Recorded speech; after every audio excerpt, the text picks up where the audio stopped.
कई बार आपने इस बात पर ध्यान दिया होगा कि जब हम किसी मॉल या रिटेल स्टोर से कोई वस्तु या सामान खरीदते हैं तो अक्सर आपको चीजों के प्राइस टैग पर उनके दाम जैसे कि 99, 199, 299 जैसे दिखते होंगे।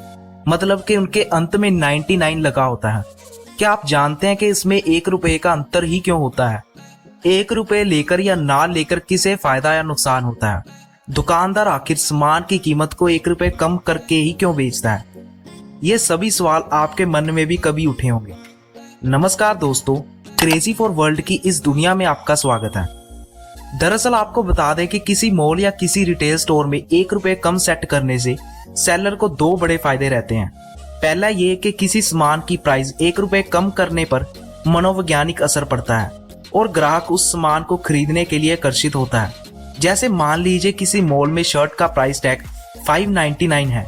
अगर आप यहाँ ध्यान दें कि तो हम किसी नंबर को लेफ्ट से राइट की तरफ रीड करते हैं ताकि उस नंबर की रेंज पता चल सके। लेकिन कुछ लोग यहाँ शर्ट की कीमत को 600 समझकर खरीदेंगे तो कुछ लोग इसे 500 रुपए की कीमत समझकर खरीदना चाहेंगे और सेलर या दुकानदार को ऐसे ही लोगों का इंतजार रहता है जिससे यह ग्राहक को मनोवैज्ञानिक तरीके से आकर्षित कर सके।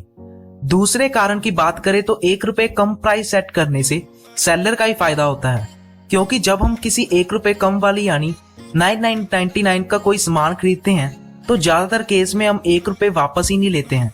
हम यह सोचकर छोड़ देते हैं कि इतने रुपए का सामान तो ले ही लिया है, अब 1 रुपए वापस लेकर उससे क्या कर लेंगे। वहीं कुछ सेलर 1 रुपए के नाम पर पुअर क्वालिटी की चॉकलेट भी पकड़ा देते हैं जिसे हम कभी कभी लेते भी नहीं हैं। इस तरह की price tagging online shopping site में भी होती है। हालांकि यहाँ पर पहला कारण ही काम करता है, क्योंकि ऑनलाइन शॉपिंग साइट में भी किसी सामान की 1 रुपए कीमत कम होने से ग्राहक आकर्षित होते हैं। लेकिन यहाँ पर दूसरा कारण काम नहीं करता है, क्योंकि ऑनलाइन शॉपिंग साइट में भी पूरा पेमेंट होता है। यहाँ पर किसी भी तरह से 1 रुपए नहीं छोड़ते हैं।